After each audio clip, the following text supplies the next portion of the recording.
안녕하세요. 오늘도 사연살롱을 찾아주셔서 감사합니다. 저는 지방의 한 작은 마을에 있는 60대 중반의 여성이에요. 저는 작년에 이 나이에 인생 공부를 다시 하는 경험을 했어요. 원래 저랑 남편이 서울에서 살다가 이곳에 왔는데요. 여기서 지역 이기주의의 끝판왕을 만났거든요. 지역 이기주의라고는 했지만 그 사람들 빼면 다 좋은 분들이라 그냥 못돼 먹은 인간들이라는 말이 맞겠네요. 특히 부녀 회장이라는 여자가요. 어디를 가나 이상한 사람은 꼭 있다고 하잖아요. 그게 이런 인심 좋을 것 같은 동네도 마찬가지더라고요.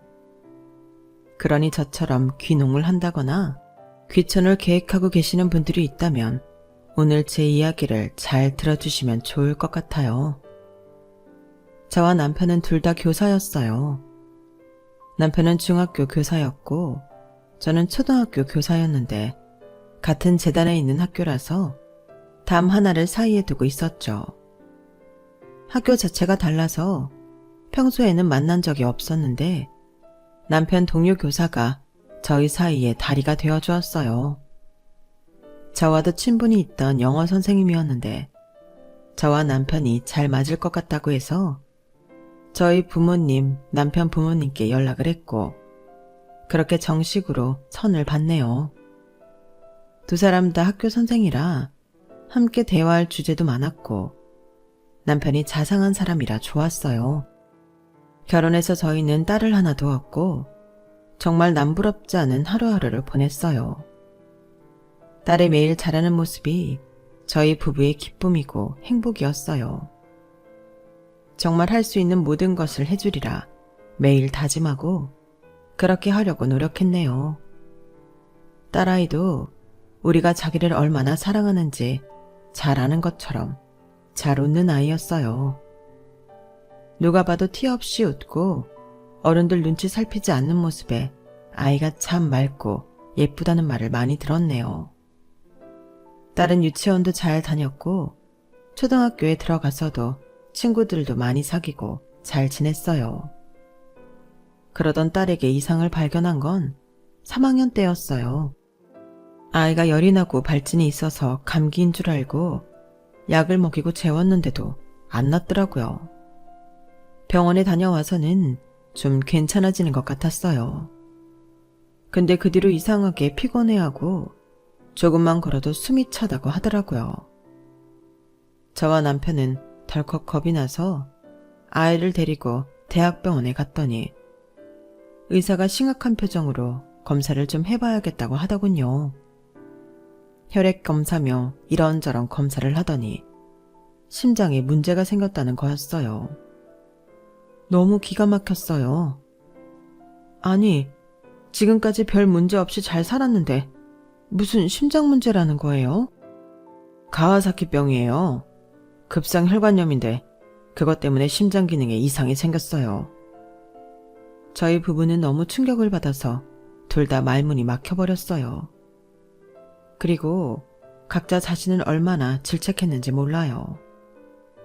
애가 그렇게 아프면 처음부터 큰 병원을 갔어야 했는데 그냥 감기나 가벼운 홍역인 줄만 알고 약국하고 동네 병원만 가서 병을 키웠어. 내가 무슨 엄마야. 엄마라는 사람이 너무 한심하다. 그러지 마 여보. 나도 마찬가지지. 내가 그냥 감기 같다고 했잖아. 그래서 우리가 다른 생각 못한 거야. 진짜 원인은 나한테 있어서. 미안하다 우리 딸. 아빠가 어리석어서. 그러다가 저희 두 사람은 부둥켜 안고 펑펑 울었어요. 어린 딸이 가여워서 견딜 수가 없었네요. 불쌍한 우리 딸아이를 위해서라도 저희는 정신을 차려야만 했어요. 남편은 저를 다독이며 말했어요. 우리 미연이 다시 건강해질 수 있어. 그러니까 우리가 힘내자. 당신이랑 내가 의연해야 애도 담담하게 극복하지. 알았지? 응, 알고는 있는데 자꾸 눈물이 나와서. 알았어. 당신 말이 맞아. 이제 그만 울고 앞으로를 생각해야지. 우리 잘해보자, 여보. 아이는 우선 심장 수술을 받아야 했어요. 조그마한 아이한테는 너무나 큰 수술이었죠. 딸이 수술실에 들어가 있는 동안 제발 아무 문제 없이 무사히 수술이 끝나게 해달라고 빌고 또 빌었어요. 다행히 수술은 잘 되었고 여러 약물 치료를 병행하며 당분간 병원에 입원했어요. 그러느라 학교는 당연히 휴학계를 냈고요. 퇴원 후에도 한동안은 운동도 제한해야 하고 일상생활을 회복하는 데에 시간이 필요해서 저 역시 휴직계를 내고 아이 옆에 붙어서 내내 병간호를 했어요. 아이는 친구들처럼 학교에도 가고 뛰어놀고 싶어 했지만 그러려면 좀 더 시간이 필요했어요. 미연아, 조금만 참고 운동 시간 점차 늘리고 숨 안 차게 되면 친구들하고 놀 수 있어. 학교도 다시 가고. 그러니까 병원 잘 다녀야 돼. 알았지? 병원 너무 싫은데. 병원만 가면 죽을 것 같단 말이야. 입원한 사람들 보면 나처럼 다 아픈 것 같고. 다 싫어. 그 사람들도 다 미연이처럼 나으려고 하고 있는 거야. 의사 선생님이 치료해주는 거잖아. 미연이도 그래서 점점 나아지고 있는 거고. 지금까지 잘했잖아. 미연이 끝까지 잘 다닐 수 있어. 엄마가 있잖아. 엄마 옆에 있는데 뭐가 무서워? 그럼 엄마가 나 안 죽게 지켜줄 거야? 딸아이가 순진한 눈망울로 그렇게 말하는데 어찌나 가슴이 아프던지. 금방이라도 눈물이 터질 것 같았지만 저는 꾹꾹 참으며 말했어요. 그럼 우리 딸이 죽기는 왜 죽어? 그런 일 없으니까 무서워하지 마. 이제 건강해질 일만 남았어. 그날 밤 저는 남편을 붙잡고 펑펑 울었어요. 아이가 얼마나 힘들었으면 병원 가면 죽을 거라는 생각을 했을까요? 부모님들이 왜 차라리 내가 아프면 좋겠다 그러셨잖아. 어떤 심정이었는지 너무 잘 알겠어. 왜 내가 안 아프고 우리 미연이가 아픈 건지. 엄마가 딸아이를 이렇게 아프게 했으니 어쩌면 좋아. 아니야. 이제 잘 낫고 있잖아. 조금 있으면 다시 건강해져서 전처럼 명랑해질 거니까. 너무 그러지 마. 당신 잘 버텼잖아. 나도 당신 보면서 정말 대단하다고 생각하고 마음 다잡는다고.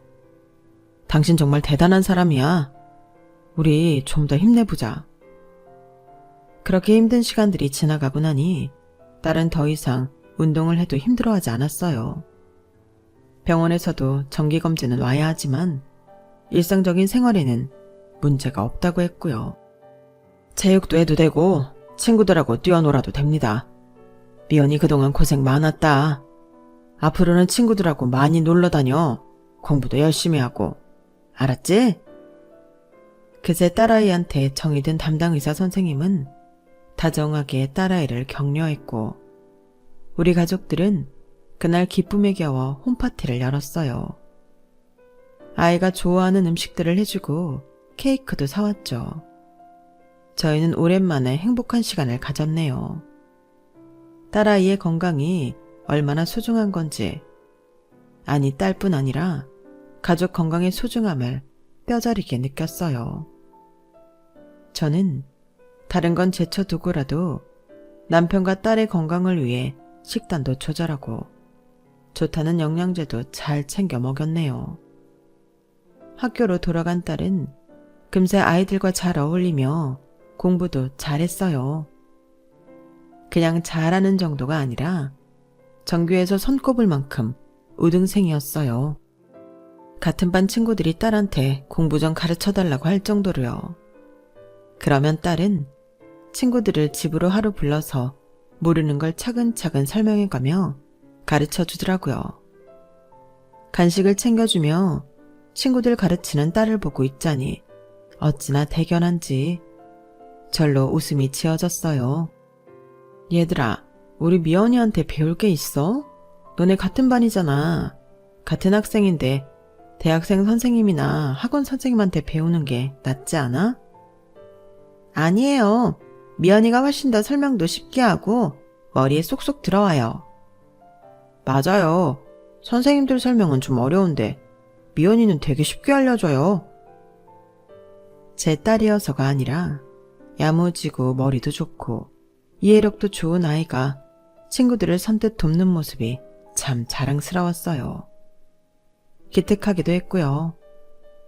고등학교 때까지도 늘 주변에 친구가 많았고 도움을 청하는 아이들에게 기꺼이 손을 내밀었던 딸은 법대에 가겠다고 했어요.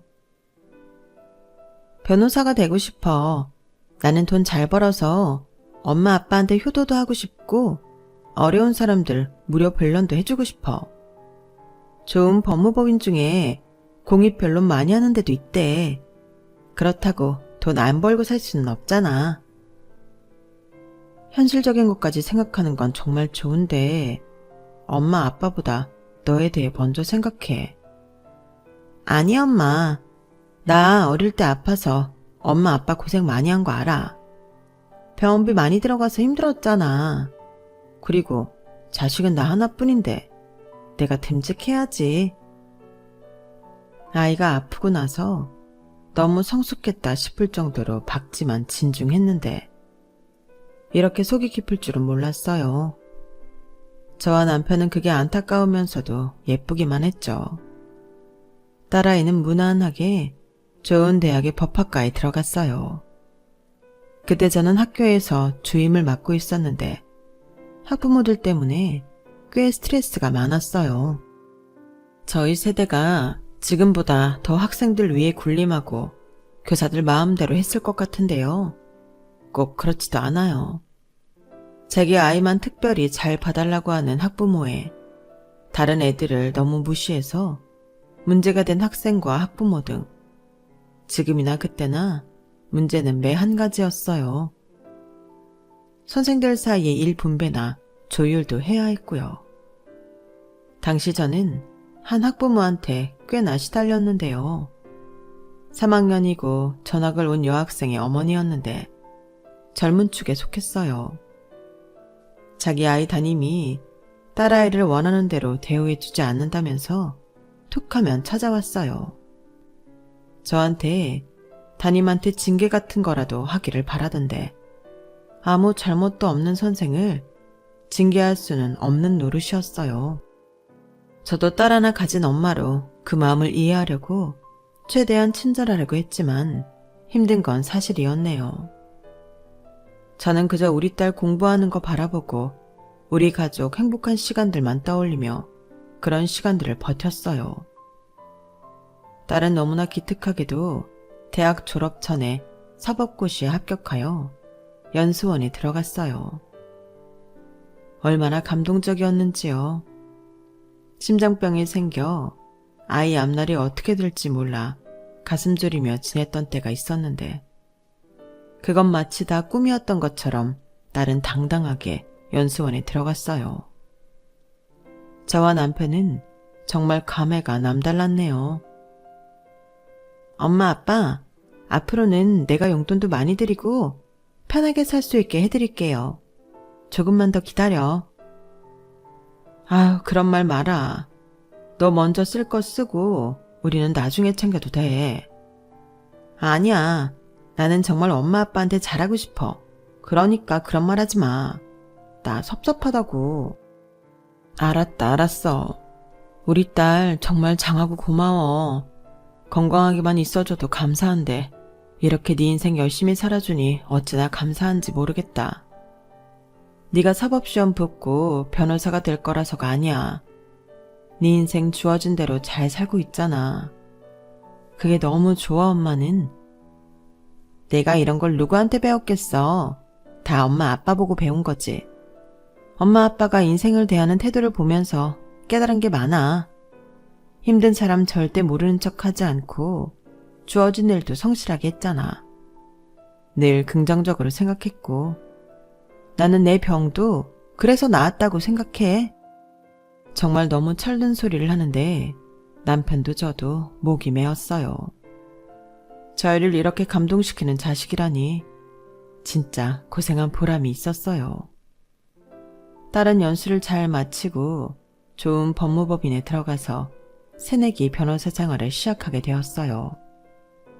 어찌나 일을 열심히 하는지 차 타고 집에 왔다 갔다 하는 시간도 아껴야 할 것 같아서 저희가 회사 근처에 작은 오피스텔을 얻어주었네요. 딸은 어떤 사건을 맡든 선배 변호사가 무슨 일을 시키든 성심성의껏 열심히 했어요. 밤을 새는 것도 마다하지 않았죠. 저는 딸이 몸을 상하면서 일하는 걸 바라지 않아 걱정을 많이 했어요. 하지만 딸은 걱정하지 말라며 저를 안심시키더군요. 엄마, 우리 다 이 정도는 밤새면서 일해. 그리고 쉴 때는 또 확실히 잘 쉰다고. 나 건강 위해서 많이 노력해. 밥도 자극적이고 조미료 많이 들어간 거 안 먹으려고 하고, 야채도 많이 먹고 현미밥도 일부러 찾아서 먹어. 운동도 꾸준히 하고. 그러니까 내 걱정하지 마. 나는 엄마 아빠가 나이 들어서 운동 잘 안 하시는 것 같아 걱정이야. 운동 좀 해. 아빠 보고도 하라고 하고. 딸아이 잔소리에 저는 운동을 시작했지만 남편은 아침에 동네 휙 돌고 공원 산책하고는 운동 끝났다며 다른 거 하기를 귀찮아했어요. 어쨌든 그래도 둘 다 건강검진 문제 없었으니 크게 신경을 안 썼네요. 딸은 법무법인에서도 점점 인정받기 시작해서 2년이 되고 3년이 되면서 더 중요한 사건들을 맡기 시작했어요. 그러면서도 공익변호도 계속했고요. 그것만큼은 누구보다 열심히 하는 딸이었어요.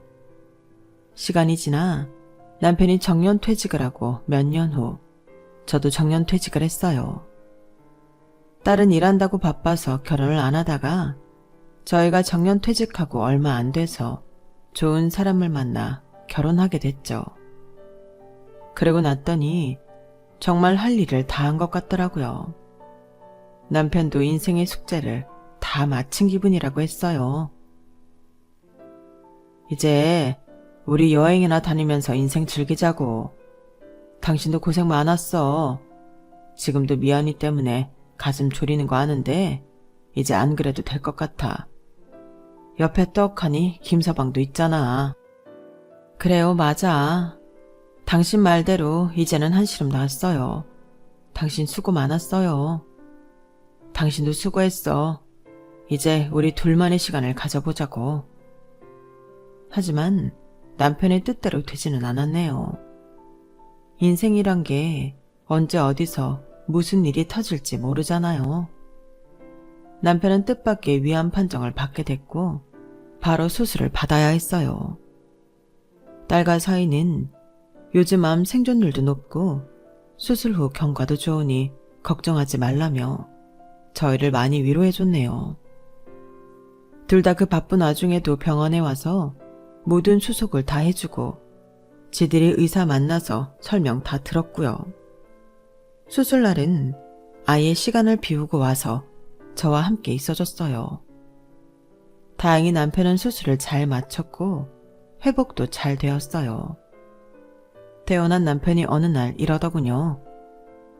여보, 우리 시골 가서 살까? 내 친구 한 놈은 저기 강원도 간다고 하더라고. 지금 열심히 준비 중이야. 나 이렇게 아프고 났더니 당신도 어디 아프지 않을까 걱정되고. 공기 좋은 데에서 흙 밟고 풀냄새 맡으며 사는 게 좋다잖아. 금방 딴 야채 먹고. 우리 그러자, 어? 그럼 우리도 강원도로 갈까? 어디가 좋아?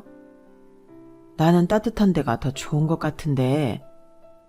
저희 부부는 한 보름 정도 논의를 더 한 후에 따뜻한 지방으로 가기로 결정을 하고 딸 부부한테도 이야기를 했어요. 딸 부부는 잘 생각했다며 공기 좋은 데에 가서 한가롭게 살라고 했어요. 무슨 일 있으면 꼭 전화해. 나랑 오빠가 바로 갈 거니까. 알았지? 거기 병원 가는 건 어때? 아우, 차 타고 1시간쯤 가면 바로 대도시야. 대학병원 있고 걱정하지 마. 알았어. 그래도 무슨 일 있으면 우리 꼭 불러. 딸은 그렇게 신신당부하고 우리를 내려보냈어요. 저희 부부가 내려가기 전 이미 사위가 우리가 살 집과 땅을 싹 둘러보고 리모델링을 다 해줬고 이삿짐 센터까지 불러줘서 저와 남편은 몸만 편하게 내려갈 수 있었죠. 이삿짐 센터 직원들과 열심히 짐을 나르고 정리를 좀 한 다음에 다 함께 가까운 데에 있는 식당에 가서 밥을 먹고 왔더니 저랑 비슷한 나이의 여자가 대문 밖에서 저희 집을 기웃거리는 게 보였어요. 저는 얼른 가서 인사를 했어요. 안녕하세요. 동네 분이세요? 저희 여기 이사 왔어요.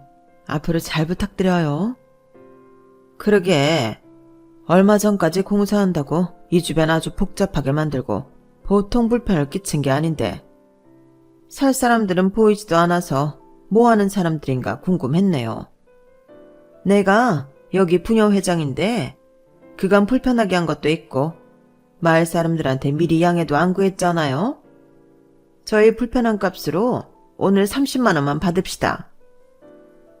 보자마자 이런 말을 하는 부녀회장이라뇨. 저와 남편은 황당해서 서로를 쳐다보았어요. 남편이 좋은 말로 이렇게 말했어요. 아, 네, 회장님이시군요. 안녕하세요. 저랑 집사람은 서울에서 학교 선생을 하다가 정년 퇴직했어요. 제 건강 문제도 있고 집사람도 더 건강하게 아프지 않고 살았으면 해서 이렇게 오게 됐네요. 그동안은 저희 사위가 여기 공사 책임자와 소통해 왔어요. 그래서 인사가 늦었네요. 일단 짐 정리를 다 하고 저희가 정식으로 인사드리러 갈게요. 댁이 어디신지 알려주세요.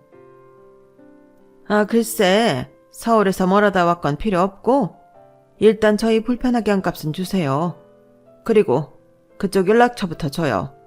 그럼 내가 우리 집 주소랑 보낼 테니까. 부녀회장이라는 사람은 막무가내로 30만 원을 내놓으라더군요. 어이가 없었지만 이사 오고 첫날부터 괜히 감정 상하기 싫고 첫 시작을 잘하고 싶은 마음에 제가 돈을 보내주겠다고 하니 바로 현금으로 달라는 거였어요. 어쩔 수 없이 가지고 왔던 비상금에서 30만 원을 내줬네요. 부녀회장은 일방적으로 제 번호를 알아가서는 정말로 자기 집 주소를 보냈어요. 저녁 먹기 전에 인사를 오라나요? 참나, 저랑 남편이 그렇게 오래 교직 생활을 하고 많은 교감 교장을 거쳤지만 이런 사람은 없었어요. 세상 어느 권력자보다도 더한 것 같았죠. 아무튼 우리는 잘 지내고 싶은 마음에 짐 정리를 하다 말고 저녁 5시쯤 부녀회장 집을 찾아갔어요. 주소가 나와 있어도 집들이 드문드문 있고 주변에 알아볼 만한 특징 있는 건물이 없어서 찾는 데에 좀 애를 먹었어요. 부녀회장 집은 그 근처에서는 꽤 크고 좋은 3층 빌라의 3층이었어요. 근처 슈퍼에서 음료수 세트를 사서 들고 갔는데 부녀회장은 고맙다는 말도 없이 받아들더니 이렇게 말했어요.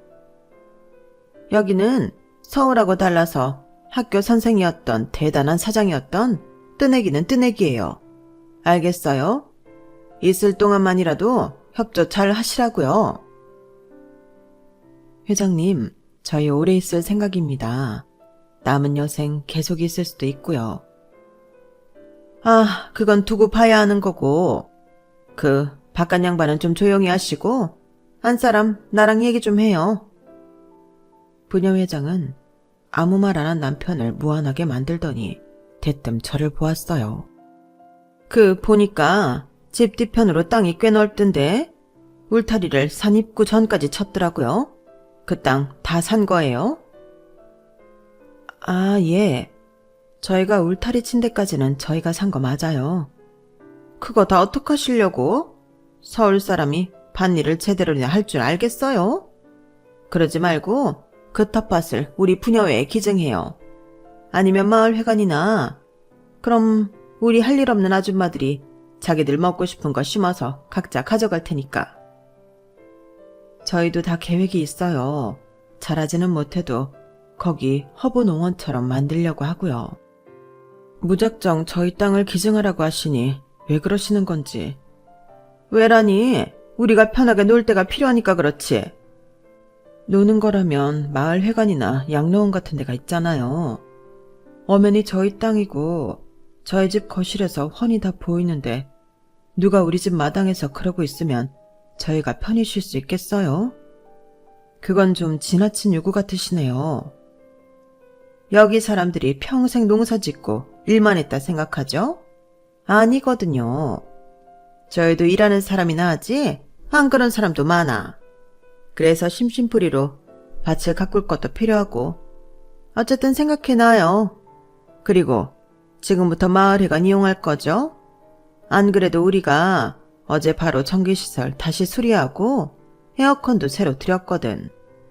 마을에서 일괄적으로 40만 원씩 다 걷었으니까 그쪽도 40만 원 내요. 내가 계좌 보낼 테니까 거기로 모레까지 보내요. 늦지 마요. 그러더니 대문을 닫고 들어가 버렸어요. 저희는 황당해서 그날 저녁 먹을 생각도 못하고 여기 내려온 걸 잘한 건지 고민을 했네요. 남편은 이렇게 말했어요. 어쨌든 우리도 이제부터 마을회관 이용하게 될 테니까 돈을 내자고. 그게 정말 40만 원이었는지는 알 수 없지만 그렇다는데 뭐 어쩌겠어. 보니까 우리처럼 귀농한다고 왔다가 얼마 안 있어서 다시 떠나고 하는 사람들이 있었던 것 같아. 그래서 저러는 거겠지. 저희는 어쨌든 좋게 생각하려고 했었고 그 자리에서 40만 원을 부녀회장 계좌로 보냈어요. 오자마자 생각지도 않은 돈 70만 원이 나간 거죠. 하지만 그 후로 일주일 정도는 부녀회장과 마주치는 일 없이 평온한 날들이 이어졌어요. 사람들이 나이 들수록 자연이 좋아진다는 게 뭔지 알겠더라고요. 아침마다 서울에서는 들을 수 없던 새소리에 온통 초롱인 풍경을 보며 하루를 시작하니 마음이 여유롭고 편안하더라고요. 서울에는 없는 벌레들도 있고 불쑥 튀어나오는 동물들도 있었지만 이게 다 흙이 있고 풀이 있고 숲이 있어서라고 생각하니 너그러워지더라고요. 주말에 찾아온 딸 부부도 저희가 편해 보인다며 잘됐다고 좋아했고요. 딸내가 하루를 자고 다음날 떠난 후에 처음으로 마을 회관 갈 일이 생겼어요. 경로잔치 회의를 한다고 문자가 왔더라고요. 그런데 저희가 마을 회관 마당에 들어서자마자 한 남자가 저희를 가로막았어요. 새로 이사 오신 분들이죠? 차 있어요? 아, 예. 있는데 오늘은 안 가져왔어요. 남편이 말하자 그 남자는 손부터 내밀었어요. 여기 한 달 주차장 이용 20만 원. 그것부터 내시고 누나가 그러는데 그 댁 뒷마당 텃밭 안 내줄 거면 오늘 회의 못 들어온다고 했어요. 저는 더 이상 참을 수 없어 좀 날카롭게 말했어요. 아니, 차 사용을 할지 안 할지도 모르는데 무작정 주차장 이용료부터 내라뇨. 그건 그렇다 쳐요. 우리 텃밭을 안 내놓으면 못 들어간다뇨. 그쪽이 부녀회장 동생이면 동생이었지 무슨 권한으로 이러세요? 내가 이장이에요. 그리고 우리 누나 말 안 들으면 여기 참석할 생각도 하지 말아요. 이런 말도 안 되는 횡포에 남편도 화가 났고 저희는 회의고 뭐고 그냥 집으로 돌아왔어요. 다음날 제가 장을 보러 시내 가까운 마트를 가느라 차를 몰고 나갔는데 마트 주차장에 있던 이장이 또 다짜고짜 20만 원을 내고 텃밭 어떻게 할 거냐고 하는 거였어요. 그때 인상 좋고 등치 좀 있으신 제 또래 여성분이 오더니 이장한테 이러더라고요. 충식이 너 뭐하냐? 또 네 누나 꼬붕짓 해? 니들 자꾸 그러면 나 진짜 구청장 면담심 당할 거야. 니들 신고한다고. 할 수 있으면 해보쇼. 어차피 우리는 아니라고 하면 그만이지. 이장은 툴툴거리며 자리를 떴고 그 여자분이 저한테 다가왔어요. 새로 수리한 집 이사 오신 분이죠. 저는 거기서 쭉 나와서 왼쪽 길로 돌아서 안에 있는 집에 살아요. 김영숙이에요. 아, 예. 이진희예요. 이런 말이 어울릴지 모르겠는데 도와주셔서 감사해요. 아우, 별 말씀을요. 여기가 작은 동네다 보니 저것들이 몇 년 전부터 부녀회장, 이장 완장차고서 아주 보통 행패가 아니에요. 저 둘 때문에 얼마 못 있다 나간 외지인도 있고요. 아, 저것들 못된 걸 좀 알아야 되는데 이상하게 구청이고 파출소고 저 인간들을 싸고 두는 것 같더란 말이죠. 아무튼 우리 다 이상한 사람들 아니에요. 오해는 마세요. 저희도 이렇게 사정 알아봐 주시는 분들이 있어 다행이에요. 감사해요. 여기 사람들 다 좋아요. 걱정 마시고 어울리세요. 못하면 점심 먹으러 저희 집 오세요. 다른 분들도 소개시켜 드릴게요. 저희 부부는 그날 점심을 그 여자분 댁에서 먹으며 다른 마을 사람들도 만나고 좋은 시간을 보냈어요. 하지만 부녀 회장과 그 동생 이장이라는 사람은 어떻게 좀 해야겠다는 생각이 들더군요. 그리고 며칠 잠잠했어요. 그새 저희는 다른 마을 사람들과 인사하고 안면 트면서 조금씩 가까워졌어요. 다른 집 밭일 도우러 가서 음식도 같이 만들고 밭일도 배우고요. 한 번은 시선이 느껴져서 돌아보니 마을 사람들과 어울려 웃고 있는 저희를 노려보는 부녀회장이 서 있었어요. 어쨌든 부녀회장 파화가 있으니 몇몇 분들은 저희와 어울리지 않으려고도 했는데요. 아무튼 그 모습을 보니 또 뭔 일을 저지르려나 싶더라고요. 그리고 이틀인가 지났을 때 아니나 다를까 부녀회장이 저희 집 초인종을 요란하게 눌러댔어요. 나갔더니 이러더라고요. 보아하니 마을 잔챙이들하고 좀 어울리던데. 그럼 마을 회관에 올 일도 생길 거 아니겠어? 우리 마을 발전기금을 내야 정식으로 마을 사람이 되는 거니까 300만 원 준비하고 이제 곧 우리 엄마 생신이야. 그때마다 마을 사람들이 정성으로 20만 원 모아줘 줬으니까 거기는 주차 장비하고 해서 40만 원. 이거는 내일까지 준비했다가 우리 동생 오면 주면 돼. 300만 원은 언제까지 돼? 아니 뭐 외지에서 온 사람들이 봉이에요? 무슨 사람 보기만 하면 돈을 달라고 해요. 주차 장비는 뭐가 됐든 필요한 거니 줄 수 있지만 대거머니 생신 비용을 달라뇨. 그리고 발전기금은 어디다 쓰는데요? 그거 여기 사람들 전부 300만 원씩 냈어요? 그거 계좌로 보내라는 거 아니죠? 저번에 저희한테 돈 받을 때처럼 따로 현금으로 달라는 거죠? 어디다 어떻게 쓰는지 알아야겠어요. 그러기 전에는 못 줘요. 아니 어디 남의 동네 와가지고 뻔뻔하게 그냥 눌러 살려고 들어. 댁들 오기 전에 우리가 이 마을 지키고 가꾼 게 얼만데 어디다 대고 내역서 같은 걸 요구하는 거야? 말하는 걸 보니 왕년에 회사 좀 다니며 일해본 사람 같은데 그런 경력으로 동네 사람들 위에 서서 괴롭히는 게 아닌가 싶더군요. 사실 저는 그때 부녀 회장을 보고 휴대폰 녹음 기능을 켜고 주머니 속에 숨겨서 나갔거든요. 다 녹음이 되어 있었죠. 이걸로 어떻게 해보고 안 되면 저희도 이 동네 생활을 포기하고 나가야겠다고 생각했어요. 저는 슬쩍 마트에서 처음 저를 도와줬던 분에게 물어봤더니 고개를 흔들더라고요. 아, 나라고 안 해봤겠어? 그래도 마을에서 말 좀 해본다는 사람들이 위에다가 얘기해봤지. 근데 왜인지 뭐 흐지부지 넘어가더라고. 저와 남편은 참 고민이 됐어요. 이런 게 시골의 폐쇄적인 면인가 싶더라고요. 어쨌든 공공기관에서는 작은 마을에서 일어나는 일까지는 관여하고 싶지 않은 것 같더라고요. 그렇게 며칠 저희 부부가 생각 중인데 누가 저희 차 앞 유리에 잔뜩 흙을 뿌려놓았더군요. 너무 화가 나서 블랙박스를 봤더니 그 부녀회장 동생이라는 이장이더라고요. 저와 남편은 바로 두 사람을 찾아가서 따졌어요. 그랬더니 밑도 끝도 없이 발뺌이었어요. 우리가 했다는 증거가 어디 있어? 증거 여기 다 있어요. 요새 블랙박스로 다 찍히는 거 몰라요? 제 말에 부녀회장은 움찔하는 것 같더니 뻔뻔하게 이러더라고요. 그러니까 왜 우리 엄마 생일 비용하고 300만 원 안 내나? 이 동네 사람들 다 주는 걸. 굴러온 돌들이 왜 물을 흐리고 안 주느냐고. 아예 앞까지 쓰면서 앞으로 여기서 편히 못 산다며 으름장을 놓는데 저와 남편은 말이 통하지도 않고 피곤하기도 해서 집으로 돌아왔어요.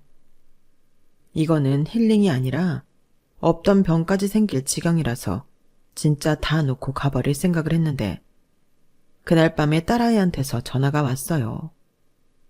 전화 남편 목소리가 안 좋은 걸 눈치챈 딸은 무슨 일이냐며 꼬치꼬치 물었고 결국은 제가 지금까지 있었던 일을 다 말했어요. 그러자 딸이 속상해하며 이러더라고요. 처음에 그런 일 생겼을 때 말하지. 왜 여태 가만히 있었어. 너 바쁜데 신경 쓰게 하고 싶지 않았어. 여기서 사는 건 우리잖아. 우리가 감당해야지. 지금 그 사람들 하는 거 보니까 그런 문제가 아닌 것 같아.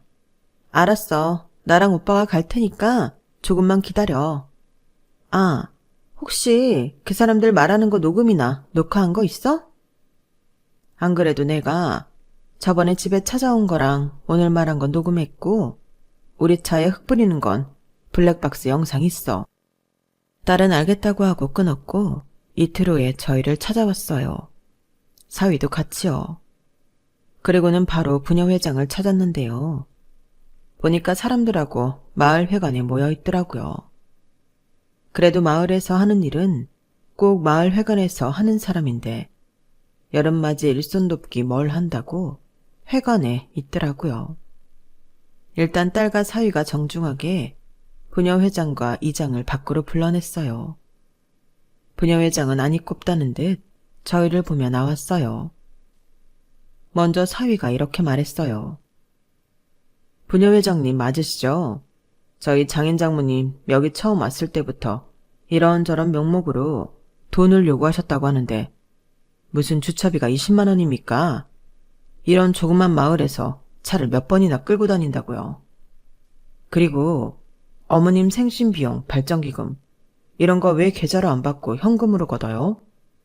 그리고 발전기금이라는 걸 부녀회장이 그렇게 막무가내로 요구해도 되는 건가요?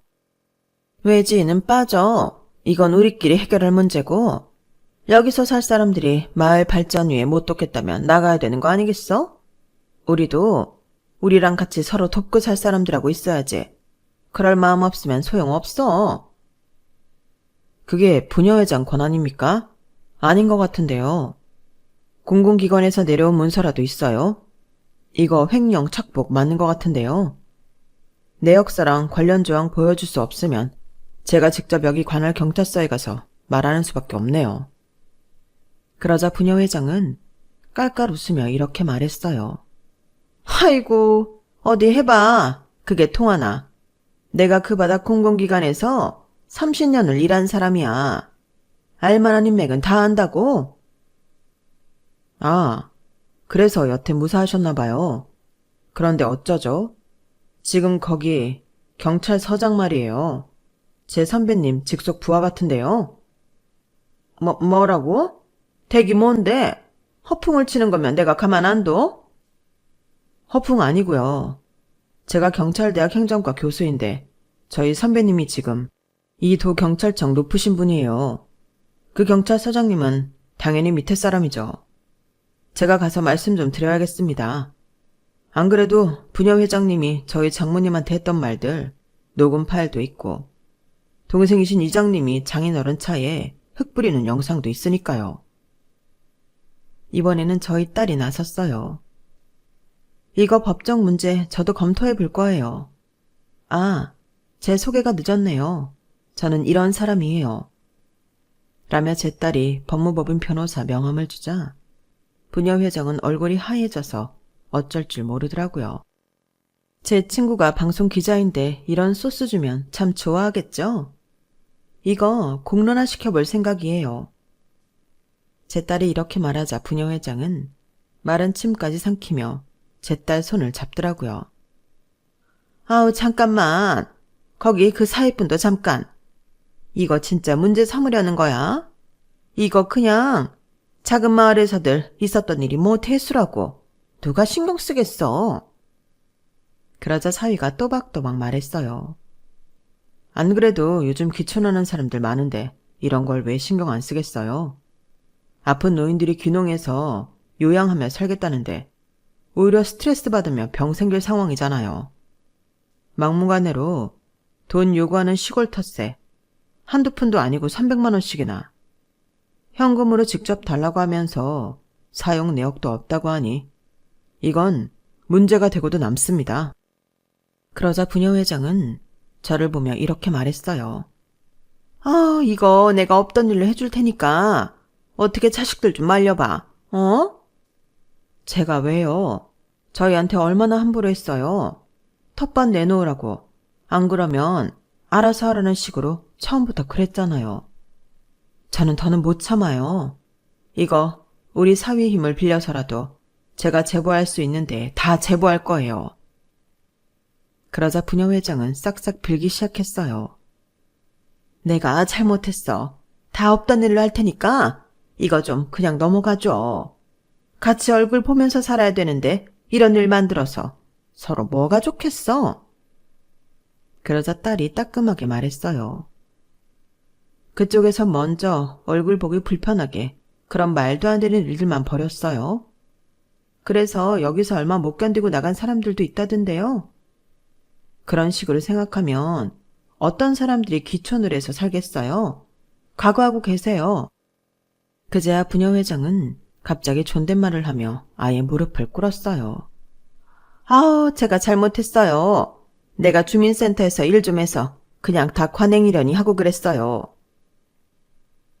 주민센터에서 일한 사람이 이런 걸 관행이라고 생각하다니 더 심각하네요.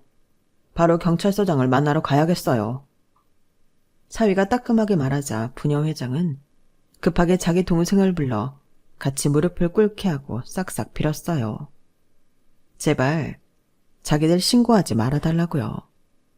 하지만 이래 두면 또 무슨 일을 저지를지 모르잖아요. 결국 사위와 딸이 정식으로 경찰서에 신고를 했고 결과적으로 부녀회장과 이장은 자리에서 물러나고 벌금도 물게 되었어요. 이런 식으로 당한 사람들이 꽤 있었다더라고요. 결국 파출소 내와 공공기관에서 부녀회장 집안 편의를 봐준 사람들까지 징계를 받게 되었네요. 그리고 새로운 부녀회장은 저희를 제일 먼저 도와준 분이 되었어요. 이장도 다른 분이 되었고요. 그러고 나니 진짜 마을 공기가 달라지더라고요. 참 신기하죠. 그제야 순진했던 마을분들은 부녀회장과 이장한테 돛뜯긴 이야기를 하나둘씩 하더라고요. 뜯기는 줄도 모르고 달라고 하니 줬던 거였죠.